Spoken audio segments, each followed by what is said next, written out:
মা গ্যাস ফুরিয়ে গেছে। তাতে কি হয়েছে বৌমা? দুটো দিন গ্যাসের সমস্যা কি হয়েছে? তোমরা সংসারে তো মোদি মমতার সমস্যা শুরু করে দিয়েছো।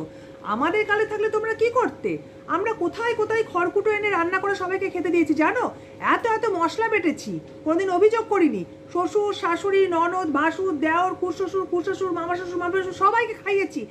এতটুকু মাছ দিয়ে ভাত খেয়েছি, কোনোদিন আমরা মুখ ফুটে বলিনি।